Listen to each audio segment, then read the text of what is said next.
मुख्यमंत्री भजनलाल शर्मा ने आमजन को संदेश दिया है। पंडित दीनदयाल उपाध्याय अंत्योदय संबल पखवाड़े को लेकर संदेश दिया गया है। मुख्यमंत्री भजनलाल शर्मा ने सोशल मीडिया प्लेटफॉर्म एक्स पर पोस्ट किया और कहा कि राज्य सरकार पंडित दीनदयाल उपाध्याय अंत्योदय संबल पखवाड़े के माध्यम से समाज के अंतिम छोर पर बैठे व्यक्ति तक जन कल्याणकारी योजनाओं को पहुंचा रही है, उनकी पहुंच को सुनिश्चित कर रही है।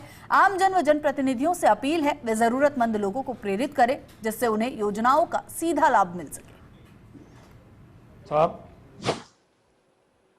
प्रिय प्रदेशवासियों, पंडित दीनदयाल उपाध्याय जी के अंत्योदय के दर्शन को साकार करने के लिए और अंतिम व्यक्ति के घर तक विकास का उजियारा पहुंचाने के लिए हमने 24 जून से पंडित दीनदयाल उपाध्याय अंत्योदय संबल पखवाड़े का शुभारंभ किया है, जो 9 जुलाई 2025 तक चलेगा।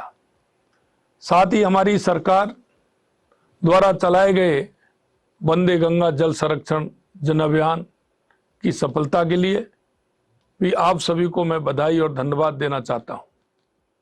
वंदे गंगा जल संरक्षण जन अभियान के दौरान आप जन के सहयोग से हमने प्रदेश के लगभग 10,500 ग्राम पंचायतों में करीब 1.5 लाख कार्यक्रम आयोजित किए, जिनमें करीब 1 करोड़ 10 लाख नागरिकों की भागीदारी रही।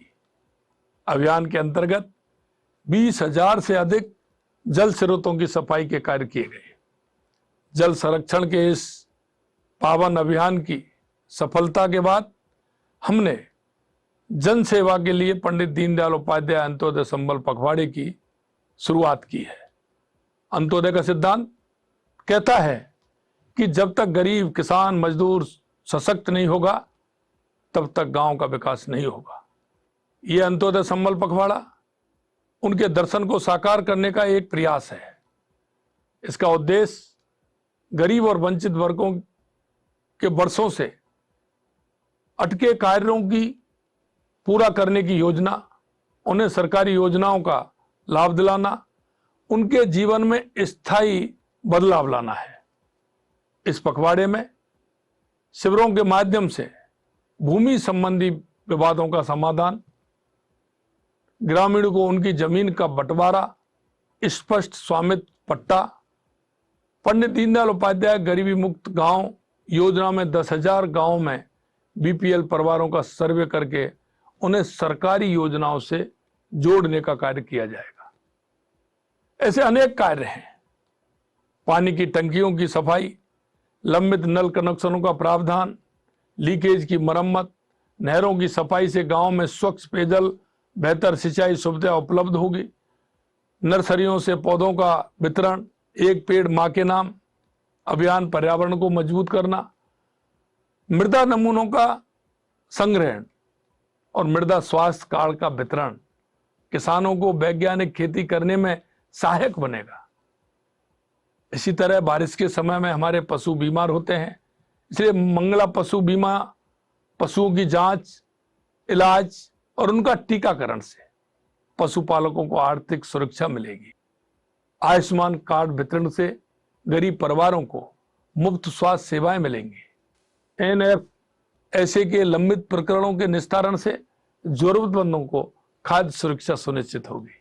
जुलाई का माह है, विद्यालयों में प्रबोत्सव से बच्चों का नामांकन बढ़ेगा, जिससे शिक्षा का प्रसार भी होगा, उनकी पुस्तकों का वितरण भी होगा। ये सारे काम उसमें होने वाले हैं। कई कार्य ऐसे हैं जैसे झूलते तारों और विद्युत पोलों की मरम्मत से गांव में सुरक्षित बिजली आपूर्ति होगी। ये कार्य सीधे तौर पर गरीब और वंचित वर्ग के जीवन को प्रभावित करेंगे। उनके वर्षों से अटके कार्य अब पूरे होंगे। मैं आप सभी से आह्वान करता हूं कि इस पखवाड़े में लगने वाले शिविरों में सक्रिय रूप से भाग लें। अपने गांव के लोगों को इन शिविरों की जानकारी दें। जो अभी भी योजनाओं के लाभ से वंचित हैं, शिविर में जाएं, अपने लंबित कार्य पूरे करवाएं और दूसरों को भी प्रेरित करें। आइए हम सब मिलकर ये संकल्प लें कि अंत्योदय के इस मिशन को सफल बनाएं और समाज के अंतिम व्यक्ति तक विकास का उजियारा पहुंचा है। पंडित दीनदयाल उपाध्याय जी, डॉक्टर भीमराव साहब अम्बेडकर जी के सपनों का भारत बनाएं। मैं सभी जनप्रतिनिधियों से भी अपील करना चाहता हूं, चाहे वो हमारे जिला परिषद के सदस्य हों, जिला प्रमुख हों, प्रधान हों, पंचायत समिति के सदस्य हों, हमारे सरपंच हों, उन सभी से भी मेरा आग्रह है कि हम सभी जनप्रतिनिधियों का दायित्व बनता है कि अंतिम पंक्ति में खड़े व्यक्ति को किस तरह से लाभ मिल सकता है, उस लाभ को आप दिलाने का काम करें। हमारा लक्ष्य अंत्योदय, प्रण अंत्योदय, पथ अंत्योदय, जिससे कि हमारा राजस्थान विकसित राजस्थान बने, उत्कृष्ट राजस्थान बने। इस आशा और विश्वास के साथ आप सभी को बहुत बहुत धन्यवाद। जय हिंद, जय भारत, जय राजस्थान, राम राम।